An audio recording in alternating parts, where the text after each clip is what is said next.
하나님 말씀을 교독하겠습니다. 제가 한 절 읽고 합독으로 하나님 말씀을 받들어 읽겠습니다. 다음은 주님께서 말라기를 시켜 이스라엘 백성에게 경고하신 말씀이다. 나는 너희를 사랑한다. 나 주가 말한다. 그러나 너희는 주님께서 우리를 사랑하신다는 증거가 어디에 있습니까? 하고 묻는다. 에서는 야곱의 형이 아니더냐? 나 주가 말한다. 그런데 너희는 야곱을 사랑하고 에서는 미워하였다. 에서가 사는 언덕은 벌거숭이로 만들고 그가 물려받은 땅은 들짐승에게 넘겨주었다. 에서의 자손이 에돔이 비록 우리가 쓰러졌으나 황폐된 곳을 다시 세우겠다 하고 장담하지만 나 만군의 주가 말한다. 세울 테면 세워보라고 하라. 내가 기어이 헐어보내겠다. 악한 나라 주에게 영원히 저주받은 백성이라고 불릴 것이다. 너희가 이것을 직접 보고 주님은 이스라엘 나라 밖에서도 높임을 받으신다 하고 고백할 것이다. 아들은 아버지를 공경하고 종은 제 주인을 두려워하는 법인데 내가 너희 아버지라고 해서 너희가 나를 공경하기라도 하였느냐? 내가 너희 주인이라고 해서 너희가 나를 두려워하기라도 하였느냐? 나 만군의 주가 말한다. 제사장들아, 너희가 바로 내 이름을 멸시하는 자들이다. 그러나 너희는 우리가 언제 주님의 이름을 멸시하였습니까? 하고 되묻는다. 너희는 내 제단에 더러운 빵을 바치고 있다. 그러면서도 너희는 우리가 언제 제단을 더럽혔습니까? 하고 되묻는다. 너희는 나 주에게 아무렇게나 상을 차려주어도 된다고 생각한다. 눈먼 짐승을 제물로 바치면서도 괜찮다는 거냐? 절뚝거리거나 병든 짐승을 제물로 바치면서도 괜찮다는 거냐? 그런 제물도 이 천중에게 바쳐보아라. 그가 너희를 반가워하겠느냐? 너희를 좋게 보겠느냐? 나 만군의 주가 말한다. 제사장들아, 이제 너희가 하나님께 우리에게 은혜를 베풀어 주십시오 하고 간구하여 보아라. 이것이 너희가 의뢰하는 일이지만 하나님이 너희를 좋게 보시겠느냐? 나 만군의 주가 말한다. 너희 가운데서라도 누가 성전 문을 닫아 걸어서 너희들이 내 제단에 헛된 불을 피우지 못하게 하면 좋겠다.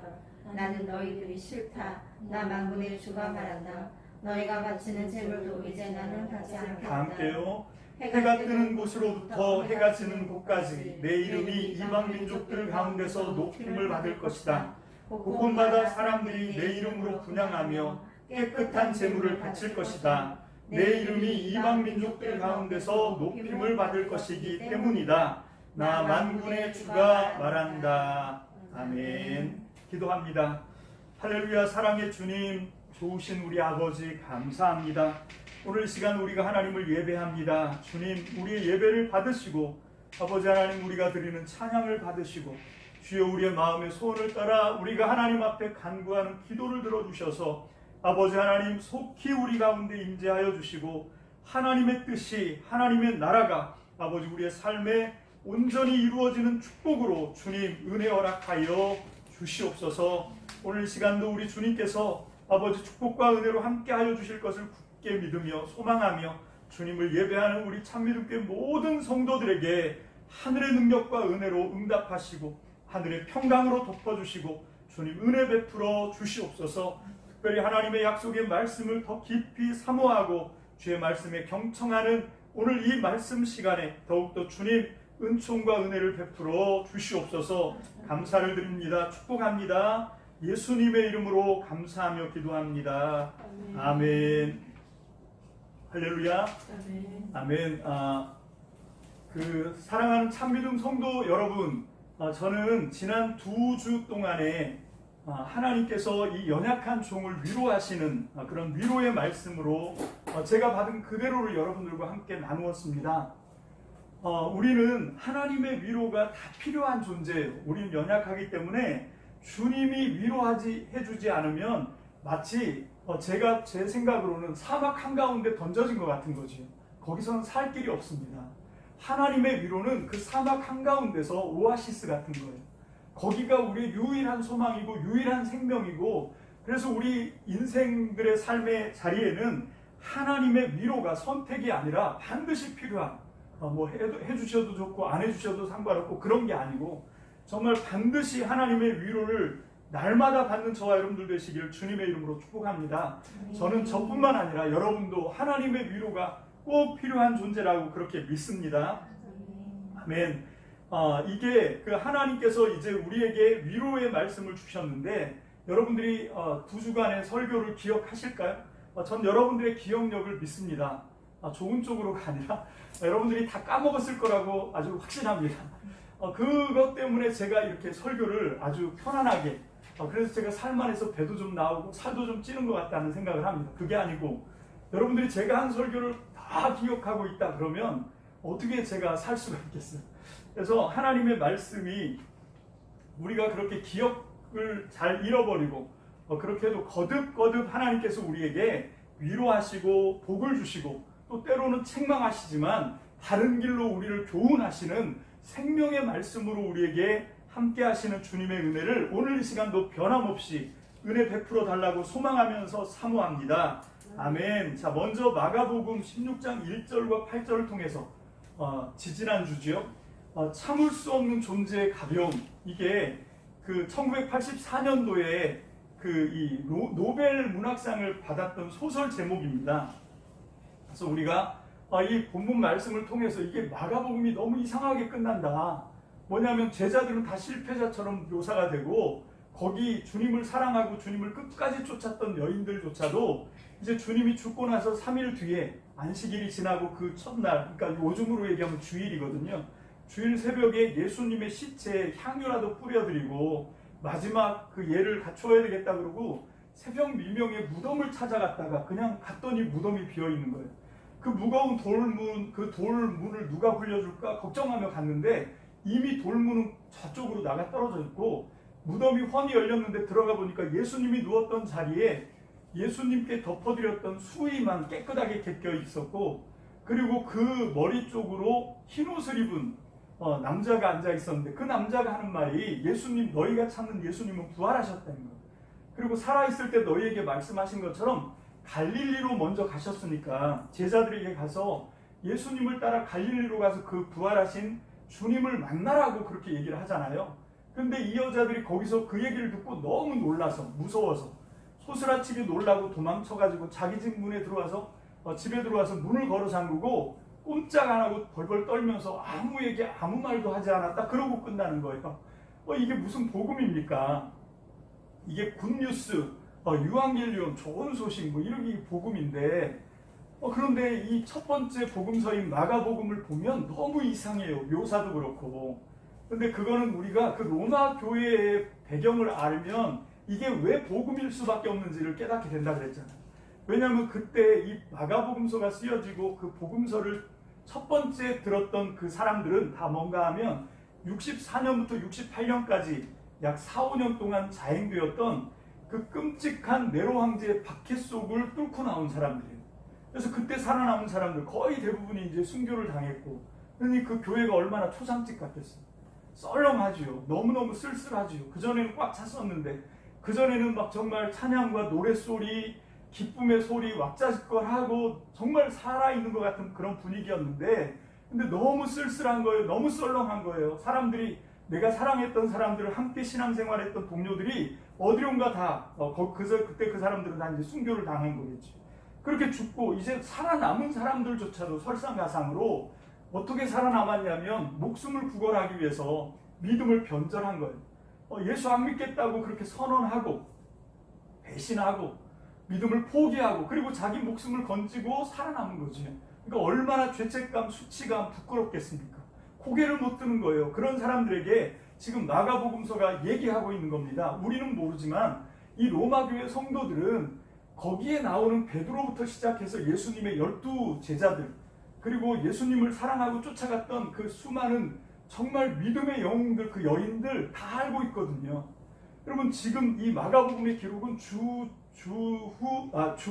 30년 예수님이 십자가에서 죽으시고 부활하시면서 딱 끝나지만 그로부터 약 40년이 지나서 이 복음서가 쓰여졌다고 하면 그 40년 동안 그 실패자처럼 보였던 제자들 그리고 이렇게 무서워 벌벌 떨고 아무것도 못하는 바보들 같았던 이 여인들이 얼마나 성령 받고 새롭게 변화돼서 초대교회 부흥을 일으키는 영적인 영웅들이 되었는지 로마 교회 성도들은 다 알고 있었단 말입니다. 근데 그 사람들이 우리 같았다고 이런 거죠. 우리처럼 그렇게 실패했다고, 목숨이 두려워서 예수님을 놓고 다 도망쳤다고, 부활하셨는데도 그걸 고백하지 못했다고, 거기서 위로를 얻는 거예요. 아, 이 사람들도 우리와 똑같았구나, 우리처럼 실패했구나, 그런 놀라운 교회 기적을 일으키는구나, 거기에 소망이 생긴 겁니다. 그래서 이 마가복음서가 첫 번째 복음서인데 이게 그 로마 교회 성도들한테는 이게 복음인 거예요.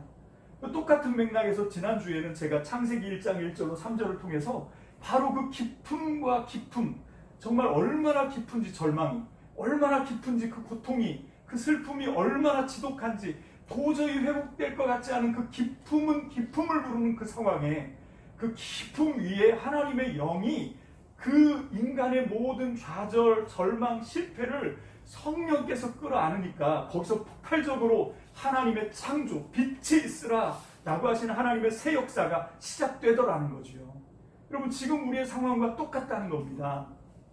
오늘은 마지막 위로로 주님께서 저한테 이 세 번의 시리즈를 통해서 주시는 이 마지막 위로로 말라기서 전체, 말라기의 상황을 통해서 역지사지라고 하는 말씀으로 오늘은 그 이 배경이 되는 이야기만 좀 하고요. 다음 시간에 이제 마무리를 지으려고 제가 하는데, 말라기가 어떻게 우리한테 위로가 되는가?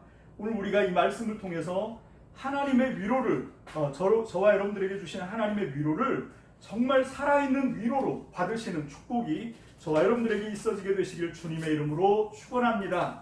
축원합니다. 아멘. 자, 이 말라기서를 보면요, 이 말라기서를 보면 이게 굉장히 좀 아주 치열합니다. 뭐가 치열하냐면, 이 말라기서는 그 하나님하고 이스라엘 백성들이 굉장히 첨예하게 그렇게 이제 다투는 그런 장면이 나와요. 여러분, 먼저 우리가, 여러분들이 말라기, 이게 구약 성경의 맨 마지막 책인데, 여러분 말라기 하면 뭐가 떠오르십니까? 성경을 조금밖에 모르시는 여러분들은 말라기 3장 10절, 내 앞에 온전한 11조를 드려봐라. 너희는 온전한 11조를 3장 10절 다 함께 읽습니다. 제가 단톡방에 올려드렸죠. 다 함께 시작. 너희는 온전한 11조를 창고에 들여놓아 내 집에 먹을 거리가 넉넉하게 하여라. 이렇게 바치는 일로 나를 시험하여 내가 하늘 문을 열고서 너희가 쌓을 곳이 없도록 복을 붙지 않나 보아라. 나 만군의 주의 말이다. 그렇지. 말라기 하면 딱 그거 하나 아는 거죠. 우리 실력이 그래. 근데 거기서 이제 조금 성경을 좀 읽고 어느 정도 성경을 공부해 본 사람은 요 정도까지는 알겠죠. 말라기 4장 1절 2절입니다. 다 함께요. 시작. 나 만군의 주가 말한다. 용광로의 불길같이 모든 것을 살라버릴 날이 온다. 교만한 자와 악한 일을 하는 자가 지푸라기같이 타버릴 것이다. 그날이 오면 불이 그들을 살라서 그 뿌리와 가지를 남김없이 태울 것이다. 그러나 내 이름을 경외하는 너희에게는 의로운 해가 떠올라서 치료하는 광선을 발할 것이니 너희는 외양간에서 풀려난 송아지처럼 뛰어다닐 것이다. 아멘. 자, 요 정도 말씀, 또 좀 더 하면 말라기 4장 5절로 6절 시작. 주의 크고 두려운 날이 이르기 전에 내가 너희에게 엘리야 예언자를 보내겠다. 그가 아버지의 마음을 자녀에게로 돌이키고 자녀의 마음을 아버지에게로 돌이킬 것이다. 돌이키지 아니하면 내가 가서 이 땅에 저주를 내리겠다. 이런 말씀이 말라기에 있는 말씀이고, 여러분들은 한 그 정도로 이제 대부분이 다 이 온전한 11조를 드리면 복을 쌓을 곳이 없게 하나님이 붙지 아니하나 시험해봐라. 이 말씀 정도로 이제 말라기를 이해하는데, 말라기는 그런 책이 아닙니다. 여러분, 구약의 마지막 책인 말라기는 총 4장으로 되어 있지만 절수로 따지면 54절밖에 안 돼요. 여러분, 이게 54절이면 웬만한 성경은 2장 분량도 채 안 되는 거고요. 누가복음이나 요한복음 같이 아주 긴 그 절수를 갖고 있는 책들에 비교하면 이건 한 장 분량입니다. 한 장도 훨씬 더 많이 나오는 그런 장들이 굉장히 많으니까요. 자, 그렇게 분량이 대단히 짧은 책인데 이 구성이 논쟁 구성으로 되어 있습니다. 그래서 이게 하나님과 이스라엘 백성이 굉장히 팽팽하게 맞서요. 여러분 다른 성경들에서는 하나님이 말씀하시면 이스라엘 백성들이 그냥 찍소리를 못하고 그냥 수긍하고 이렇게 가는데 이 말라기의 이스라엘 백성들은 완전히 다릅니다. 그냥 조금도 물러서지 않아요. 조금도 물러서지 않고 하나님이 한 말씀 하시면 2마디, 3마디, 10마디로 막 대꾸를 합니다. 막 쏟아져요. 원망 불평이. 그러면 하나님이 물러설 것 같은데 하나님도 지지 않습니다. 하나님도 절대로 물러서지 않고 더 강력한 경고의 말씀으로 막 맞대응을 합니다. 그래서 난 니들이 싫다 막 이렇게까지 말씀하세요. 누가 저 성전 문 좀 걸어 닫았으면 좋겠다. 완전히 막 이거는 거의 이제 이 하나님은 이스라엘 백성의 남편이고 이스라엘 백성은 하나님의 아내인데 이게 완전히 이제 이혼을 합의하는 것 같은, 이혼을 앞두고 서로에게 탓을 하는 것 같은 그런 굉장히 치열한 신경전이 나오는 겁니다. 그러면 이게 다음과 같은 6가지 논쟁을 벌이는데요. 먼저 1장 1절에서 5절 우리가 오늘 읽었던 본문인데 거기에 보면 주님의 사랑에 대한 논쟁입니다. 하나님이 나는 너희를 사랑한다 말씀하시니까 주님이 우리를 사랑했다는 증거가 어디 있습니까? 이렇게 나오는 거예요. 언제 주님이 우리를 사랑하셨습니까? 하고 막 쏟아지는 겁니다. 그게 1장 1절로 5절. 그 다음에 부족한 영적 지도력에 대한 논쟁이 1장 6절로 2장 9절. 하나님이 내가 제단 똥으로 너네 얼굴 다 칠해버리겠다. 이렇게까지 말씀하십니다. 그리고 이제 세 번째가 신앙을 저버린 것에 대한 논쟁. 하나님은 너희가 나를 믿는 믿음을 포기했다 이렇게 말씀하시는데 이스라엘 백성 지지 않습니다. 우리가 언제 주님을 포기했습니까? 우리가 언제 주님께 잘못했습니까? 막 대드는 거예요. 대단합니다. 4번째 보면 땅에서 정의가 사라졌다 이렇게 말씀을 하시죠. 그리고 5번째가 우리가 잘 아는 11조에 대한 논쟁. 이건 이제 다음 주에 자세히 다루겠고요. 그게 이제 3장 6절로 12절. 그리고 마지막이 하나님을 섬기는 것에 대한 무익함. 이스라엘 백성이 그럽니다. 이제 하나님 섬기는 거 유익이 없다. 하나님 섬겨봐야 보람이 없다. 이런 식으로 막 해요. 무슨 이유에서인지 이스라엘 백성과 하나님 사이가 되게 격앙되어 있습니다. 감정이 격해져 있어요. 하나님이 나는 너희를 사랑한다. 나 주가 말한다. 이렇게 말했는데 이스라엘 백성은 뭐라고 대꾸하냐면 주님이 우리를 사랑하신다는 증거가 어디 있습니까? 하고 막 대드는 거죠. 하나님이 아들은 아버지를 공경하고 종은 제 주인을 두려워하는 법인데 내가 너희 아버지라고 해서 너희가 나를 공경하기라도 하였느냐? 내가 너희 주인이라고 해서 너희가 나를 두려워하기라도 하였느냐? 나 만군의 주 여호와가 말한다. 제사장들아 너희가 바로 내 이름을 멸시하는 자들이다 라고 말라기 1장 6절에 하나님이 공격하니까 여러분 이스라엘 백성이 말합니다. 우리가 언제 주님의 이름을 멸시하였습니까? 말라기 1장 6절. 우리가 언제 제단 더럽혔습니까? 말라기 1장 7절. 아니 도대체 무슨 까닭으로 이렇습니까? 말라기 2장 14절. 우리가 어떻게 주님을 괴롭게 해드렸습니까? 2장 17절. 주님께서 악한 일을 하는 사람을 모두 좋게 보신다. 주님께서 오히려 그런 악한 사람들을 더 사랑하신다. 말라기 2장 17절. 공의롭게 재판하시는 하나님이 도대체 어디 계시는가? 2장 17절. 돌아가려면 우리가 무엇을 하여야 합니까? 3장 7절. 우리가 주의 무엇을 훔쳤습니까? 말라기 3장 8절. 우리가 무슨 말을 하였기에 주님을 거역하였다고 하십니까? 말라기 3장 13절. 하나님을 섬기는 것은 헛된 일이다. 그의 명령을 지키고 만군의 주 앞에서 그의 명령을 지키며 죄를 뉘우치고 슬퍼하는 것이 무슨 유익이 있단 말이냐? 이제 보니 교만한 자가 오히려 복이 있고 악한 일을 하는 자가 번성하며 하나님을 시험하는 자가 재앙을 면한다. 말라기 3장 14절로 15절. 이제 정말 해볼 테면 해보자 이런 거죠. 정말 갈 때까지 간 겁니다. 자, 하나님이 한마디 하면 아까도 말씀드린 것처럼 이스라엘 백성이 물러서지 않고 2마디, 3마디, 10마디 막 갖다 퍼붓는 거예요. 그 속에 가득 찬 원망과 불평, 이게 하나님과의 관계가 심기가 불편해질 대로 불편해진 그런 이스라엘 백성들이 보입니다.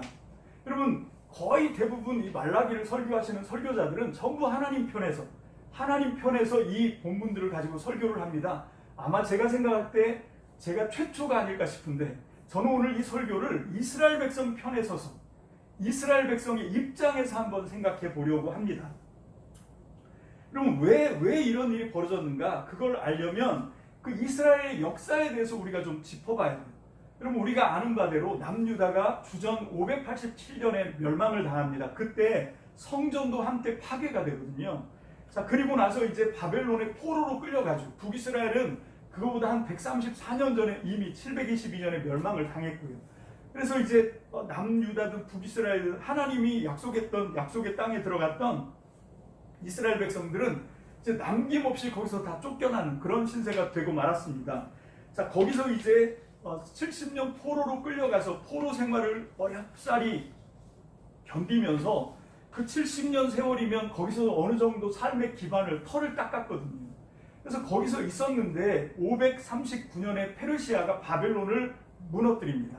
그리고 이제 페르시아의 코레스 왕이 올라오면서 바벨론 왕 코레스가 칙령을 반포해서 이스라엘 백성 자기 나라로 돌아가도 좋다, 해방이 된 거예요.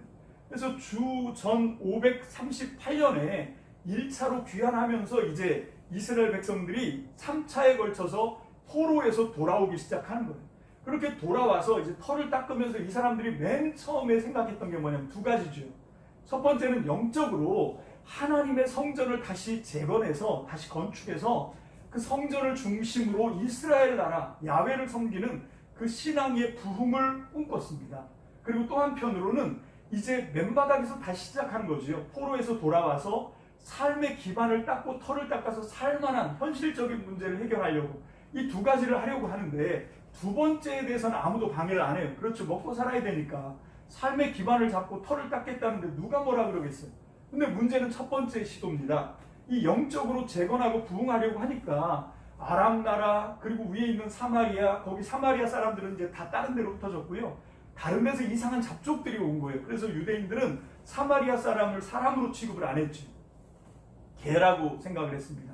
그렇게 거기 털을 잡고 있던 사마리아 사람뿐만 아니라 유대 땅에 남아있었던 사람들조차도 성전을 짓고 야훼 신앙을 회복하는 일에 대해서 다 반대를 합니다. 그래서 얼마나 격심하게 반대를 하는지 이 사람들이 그 잔해 더미를 치우고 이제 성전 털을 닦다가 중간에 포기를 해요. 그렇게 포기를 한 상태에서 약 15년의 세월이 흐릅니다. 자, 그러고 있을 때 이 말라기 39번째 구약 마지막 성경인데, 말라기 바로 앞에 있는 책이 스가랴입니다. 그리고 스가랴 앞에 있는 책이 학개서예요. 이 학개와 스가랴 예언자는 거의 똑같은 사명을 합니다. 뭔가 하면 이스라엘이 그렇게 주변에 있는 강한 세력들에게 압박에 못 이겨서 성전을 재건하려고 시작을 하다가 포기하고 멈추고 15년이라고 하는 세월이 흘러갔을 때, 하나님은 학개 예언자를 통해서, 스가랴 예언자를 통해서 하나님은 성전 짓는 것을 원하신다. 너희가 성전을 제거하기만 해봐라. 하나님이 너희를 가만 안 둔다. 놀랍게 축복하실 것이다. 막 이런 얘기를 막 한 거예요. 그래서 우리나라도 성전 건축할 때마다 이 학개와 스가랴 이 말씀을 통해서 이제 성전 건축, 사실은 예배당 건축인데, 그러면서 이제 사용되었던 말씀이 이 학개와 스가랴입니다. 오늘 저는 대부분 이 학개서의 메시지를 통해서, 여러분 그 학개의 메시지를 듣고 불과 24일이 안 돼서 이스라엘 백성들이 각성을 합니다. 그리고 다 떨쳐 일어나서 성전을 다시 짓습니다. 자, 먼저 학개서 1장 4절로 6절 다 함께 봅니다. 시작. 성전이 이렇게 무너져 있는데 지금이 너희만 잘 꾸민 집에서 살고 있을 때란 말이냐? 나 만군의 주가 말한다. 너희는 살아온 지난 날을 곰곰이 돌이켜보아라. 너희는 씨앗을 많이 뿌려도 얼마 거두지 못했으며 먹어도 배부르지 못하며 마셔도 만족하지 못하며 입어도 따뜻하지 못하며 품꾼이 품삯을 받아도 구멍난 주머니에 돈을 넣음이 되었다. 왜? 성전을 건축 안 하고 니네 집부터 세워서 그렇다는 거예요. 8절, 1장 8절입니다. 시작. 너희는 산에 올라가서 나무를 베어다가 성전을 지어라. 그러면 내가 그 성전을 기껍게 여기고 거기에서 내 영광을 드러내겠다. 나 주가 말한다. 자, 그 다음에 또 1장 9절로 11절까지요. 시작. 너희가 많이 거두기를 바랐으나 얼마 거두지 못했고 너희가 집으로 가두어 들였으나 내가 그것을 흩어버렸다. 그 까닭이 무엇이냐? 나 만군의 주의 말이다. 나의 집은 이렇게 무너져 있는데 너희는 저마다 제 집 일에만 바쁘기 때문이다. 그러므로 너희 때문에 하늘의 이슬은 그치고 땅은 소출을 그쳤다. 내가 땅 위에 가뭄을 들게 하였다. 산 위에도 곡물과 새 포도주와 기름 위에도 밭에서 나는 모든 것 위에도 사람과 짐승 위에도 너희가 애써서 기르는 온갖 것 위에도 가뭄이 들게 하였다. 학계를 통해서 하나님은 이스라엘 백성들에게 너희가 성전 짓기를 멈추었기 때문에 하나님이 이런 재앙을 너희들에게 내렸다 하면서 막 위협을 하는 거죠. 그래서 이스라엘 백성들은 모두 두려움을 느꼈습니다. 그러나 이 사람들은 두려움만 느낀 것이 아니라 총독 스룹바벨과 대제사장 여호수아를 위시해서 모든 귀환한 이스라엘 백성들은 이 말씀을 듣고 감동을 받아요. 그래서 감동이 막 일어났습니다. 그래서 이 사람들이 한마음이 되어서 떨치고 일어나서 여전히 박해와 방해가 심한데도 그걸 무릅쓰고 예언자 학계의 말씀에 힘을 얻어서 격려를 받아서 이제 사역을 시작을 합니다. 이게 이 선포가 끝나고 24일 만에 일어난 일이에요. 그래서 이제 15년 이상 멈추었던 일이 학계 선지자가 메시지를 선포하자마자 24일 만에 이게 이제 성전 건축이 재건됩니다. 자, 학계서 1장 1절 봅니다. 시작. 다리우스 왕 2년 여섯째 달 그 달 초하루에 학계 예언자가 주님의 말씀을 받아서 스알디엘의 아들 스룹바벨 유다 총독과 여호사닥의 아들 여호수아 대제사장에게 전하였다. 자, 이게 6월 1일 날 다리우스 왕 2년 6월 1일 날 전달을 한 거예요. 그랬더니 1장 15절 다 함께 봅니다. 시작. 때는 다리우스 왕 2년 여섯째 달 그 달 24일이다. 자, 24일이 되었을 때 어떤 일이 벌어지냐면 다 같이 떨치고 일어나서 하나님의 성전을 짓자. 그리고 이제 재개가 시작된 거예요. 여러분, 이게 이 성전이 이제 막 지어지기를 시작합니다. 그러고 있을 때 다시 하나님의 예언이 이스라엘 백성들에게 임합니다. 그 언젠가 하면 그게 이 학계서 2장 1절입니다. 학계서 2장 1절 다 함께 읽습니다. 시작. 그의 일곱째 달 그 달 21일에 학계 예언자가 주님의 말씀을 받아서 전하였다. 아멘. 자, 6월 24일 날부터 이제 성전 건축이 시작됐는데 아직 한 달이 안 된 거예요. 7월 21일쯤 되니까 어떤 역사가 생기냐면 이제 제2성전이라고 합니다. 솔로몬이 지었던 성전은 제1성전, 스룹바벨 성전이라고 얘기하는 이 포로에서 돌아온 사람들이 학계와 스가랴의 하나님 메시지를 듣고 격려를 받아서 무너진 보자리에 다시 이제 성전을 재건하는, 성전을 건축하는 이거를 제2성전이라고 부릅니다. 그래서 이 스룹바벨의 성전이 제2성전인데 이게 한 달쯤 공사를 하니까 윤곽이 대충 드러나는 거예요. 윤곽이. 근데 문제는 뭔가 하면 이게 제1성전 솔로몬 성전이 무너진 게 주전 587년입니다.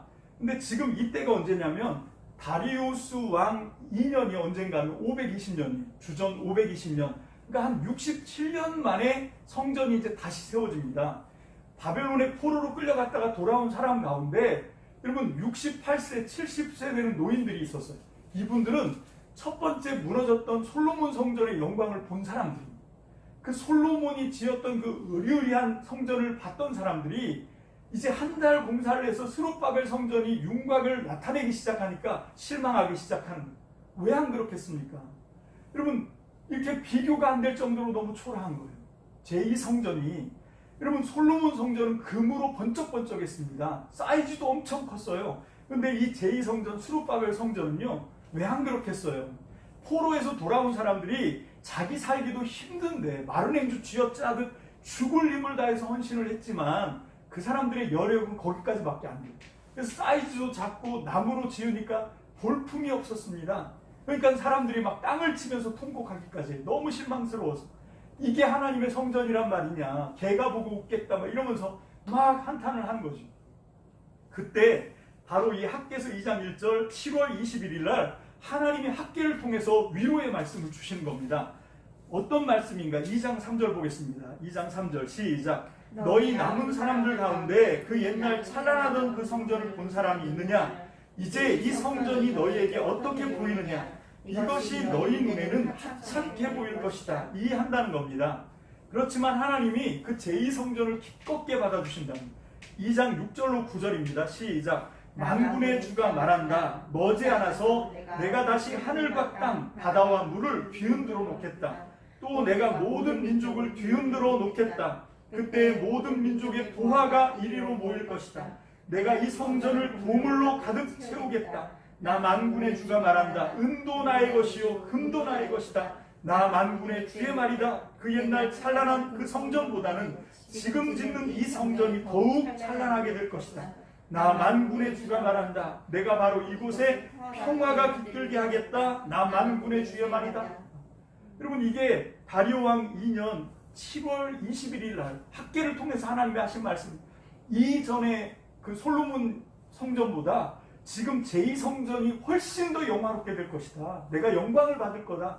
막 얘기하시는 거예요. 모든 나라의 보화들이, 모든 나라의 보물들이 다 흘러 들어와서 이 성전에 가득 차게 될 거다.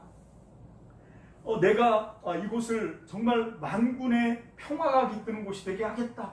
막 이렇게 얘기하시는 거예요. 그러면서 격려를 했습니다. 자, 학개서 2장 10절 봅니다. 시작. 수왕 2년 9째 달 24일에 주님께서 학개 예언자에게 말씀하셨다. 아멘. 이제 이게 마지막 이게 세 번째 메시지죠. 세 번째로 주시는 하나님의 말씀이었는데 이게 9월 24일 날 두 번에 걸쳐서 말씀을 하십니다. 자, 이게 그러니까 이 7월 21일보다 두 달쯤 더 지난 다음에 주시는 세 번째 예언인 거죠. 학개서 2장 15절로 17절 다 함께 봅니다. 시작. 그러므로 이제 너희는 오늘에 이르기까지 최근에 일어난 일들을 돌이켜보아라. 주의 성전을 아직 짓지 않았을 때에 너희 형편이 어떠하였느냐. 20섬이 나는 밭에서는 겨우 10섬밖에 못 거두었고 50동이가 나는 포도주 틀에서는 겨우 20동이밖에 얻지 못하였다. 내가 너희를 깐부기병과 녹병으로 쳤다. 너희 손으로 가꾼 모든 농작물을 우박으로 쳤다. 그런데도 너희 가운데서 나에게로 돌아온 사람은 아무도 없다. 나 주의 말이다. 여러분, 이게 옛날에 너희가 성전을 짓기 전에는 이런 저주가 임했다. 20섬이 나야 되는데 반밖에 못하고, 여러분 50동이의 포도주를 짜야 되는 포도주 틀에서는 20동이밖에 못 짜지 않았느냐. 왜 그랬냐. 너희가 내 집은 허물어졌는데 너희 집을 세우느라고 하나님의 집을 거들떠보지 않아서 그랬다. 뭐 이렇게 가는 거죠. 자, 그런데 이제 하나님이 성전을 이제 요때가 되면 거의 다 완공이 된 겁니다. 이제 거의 다 완공이 됐을 때 하시는 말씀이에요. 19절 어떤 복을 주시는지 한번 보겠습니다. 시작. 곡간의 씨앗이 아직도 남아있느냐. 이제까지는 포도나무나 무화과나무나 석류나무나 올리브나무에 열매가 맺지 않았으나 오늘부터는 내가 너희에게 복을 내리겠다. 자, 이제까지는 그 열매가 맺히지 않았지만, 자, 지금부터는 내가 너희한테 복을 내리겠다. 아주 확실하게 말씀을 하시는 거죠. 2장 20절입니다. 시작. 그달 24일에 주님께서 다시 학개에게 말씀하셨다. 그 내용이 21절로 23절 마지막 절까지입니다. 시작. 너는 수룹바벨 유다 총독에게 이렇게 전하여라. 내가 하늘과 땅을 뒤흔들겠다. 왕국들의 왕자를 뒤집어 엎겠다. 각 민족이 세운 왕국들의 권세를 내가 깨뜨리겠다. 병거와 거기에 탄 자들을 내가 뒤집어 엎겠다. 말들과 말을 탄 자들은 저희끼리 칼부림하다 쓰러질 것이다. 나 만군의 주의 말이다. 스알디엘의 아들 나의 종 수룹바벨아, 그날이 오면 내가 너를 높이 세우겠다. 나 주의 말이다. 너를 이미 뽑아 세웠으니 내가 너를 내 옥새로 삼겠다. 나 만군의 주의 말이다. 여러분, 포로에서 막 귀환한 이스라엘 백성은 자기들 조상 때부터 믿기 시작했던 여호와 하나님, 야훼 하나님을 위해서 성전도 다시 재건하고 싶었고, 또 현실적으로 아까 말씀드린 것처럼 자기들의 삶도 이제 밑바닥에서부터 시작되는 거니까 삶의 기반, 터를 다시 닦는 일도 해야 되는 그런 이중적인 영적인 부담과 현실적인 부담이 있었습니다. 그런데 신앙적으로 재건하려고 하는 시도는 이스라엘 주변에 있는 아까 말씀드렸던 그런 반대 세력들에게 이제 방해를 받아서 멈추게 되었고, 그게 이제 15년이 흘렀습니다. 그런데 학개와 스가랴의 메시지를 듣고 독려를 받은 이 사람들이 성전을 재건하기 시작하면서 하나님이 뭐라고 약속하시냐면, 내가 이제 모든 열방의 은과 금, 보화, 보물들을 이 성전으로 다 흘러들어오게 하겠다. 내가 하늘과 땅을 막 뒤흔들고 바다도 뒤집어 엎겠다. 그래서 모든 힘이 이제 대역전극이 일어날 거다. 이제 주변에 있는 열강 나라들, 저 바벨로니아부터 뭐 페르시아, 그런 아시리아 강대국들 또 이집트 이런 나라들의 힘이 이제 다 사라지고 이스라엘 나라가 내 옥죄가 될 거다. 뭐 이런 얘기를 막 한 거죠. 자, 그런데 여러분 이런 성전을 이 사방에서 여전히 위협이 살기 등등한데도 불구하고 정말 죽을 힘을 다해서 그것들을 견디면서 이 약속 하나 붙들고 죽을 힘을 다해서 제2성전을 세웠습니다.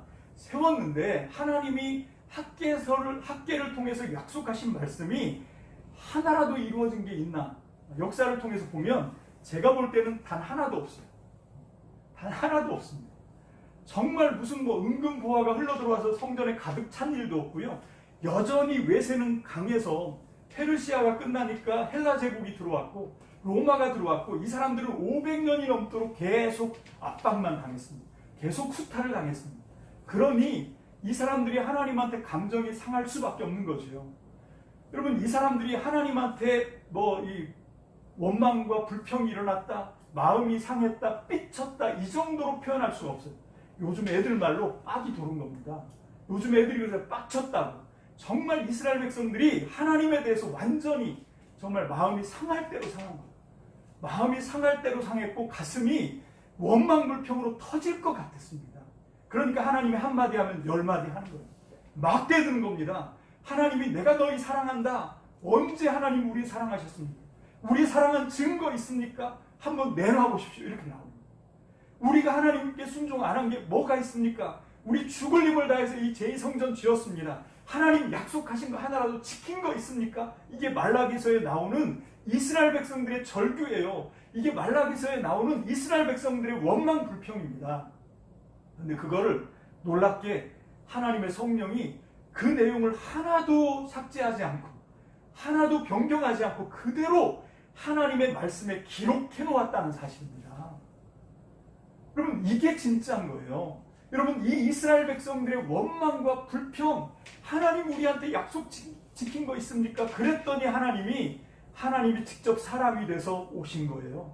그게 예수님 아닙니까? 이게 구약의 마지막 책이고 신약 복음서로 넘어가는 겁니다. 여러분, 오늘날 우리 교회들은 너무 이게 가식과 위선으로 많이 뭉쳐있는 것 같아요. 그럼 우리는 하나님을 그렇게 배우면 안 됩니다. 오늘 말씀의 결론입니다. 뭔가 하면 정말 하나님한테 정말 상하고 마음이 상하고 원망불평이 있으면 그걸 감추려고 하지 마십시오. 그럼 우리는 그걸 해결할 수 없어요. 하나님 앞에 여러분들이 솔직하게 진솔하게 하셔도 됩니다. 여기 그 예가 나오잖아요. 여러분, 심지어는 예레미야 같은 그 대선지자는 뭐라고까지 얘기하냐면 나 하나님한테 사기당했어 이렇게 말합니다. 여러분, 저는 오늘 이 말씀, 이 위로의 하나님의 말씀을 듣는 참믿음교회 성도님들도 이 말라기서에 나오는 이스라엘 백성들처럼 하나님에 대해서 상한 감정이 있는 분이 있다고 믿습니다. 안 그런 척 얼굴 표정을 하는데 저는 있습니다. 그래서 제가 하나님 앞에 그런 마음을 갖고 있으니까 하나님이 저한테 이 위로를 주신 거예요. 여러분, 이게 내 안에 그런 쓴뿌리가 있는데 그게 없는 것처럼 하는 게 그게 우리가 영적으로 하나님과의 관계가 갈라지는 이유입니다. 그냥 있는 그대로 다 쏟아 놓으세요. 하나님 그거 충분히 감당하십니다. 아니, 오히려 그런 원망과 불평, 하나님을 향해서 완전히 상한 마음, 이런 것들을 쏟아 놓는 걸 시편 기자가 말합니다. 주님이 원하시는 제사는 너의 상한 마음이라고.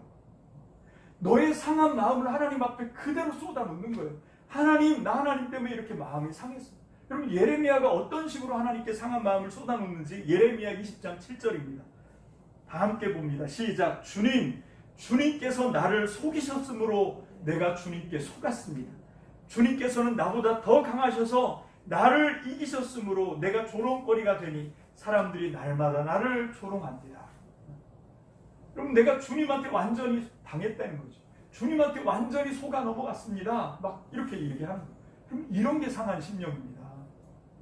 주님 왜 이렇게 하셨습니까? 지금 이 학개서를 통해서 이스라엘 백성들이 그러고 절규를 하잖아요. 그럼 많은 신학자들이 학개서의 이스라엘 백성들이 이런 식으로 하나님께 나와서 하나님께서 400년 동안 하나님이 계시를 끊었다, 뭐 이런 얘기를 하거든요. 대부분의 학자들이 다 그쪽일 겁니다. 근데 저는 그렇게 생각하지 않습니다. 그렇게 생각하지 않고 이 성전이 멸망하고 이스라엘이 망했던 587년부터 주님이 오실 그때까지 상황이 변한 게 하나도 없는 거예요. 그러니까 여전히 학개서의 메시지는 유효한 겁니다. 이 계시가 끊어진 게 아니라는 거예요. 여전히 이스라엘 백성들에게 하나님은 마치 없는 것 같았어요. 이 사람들이 하나님을 불신했다는 얘기가 아닙니다. 하나님은 살아계시지만 하나님은 우리 편 아닌 것 같아. 우리가 신실하게 하나님을 따랐는데 너무 우리가 순진했던 것 같아. 차라리 악한 사람이 훨씬 더 하나님이 사랑하는 사람일지도 몰라. 막 이런 상황들이 500년 동안 이어진 겁니다.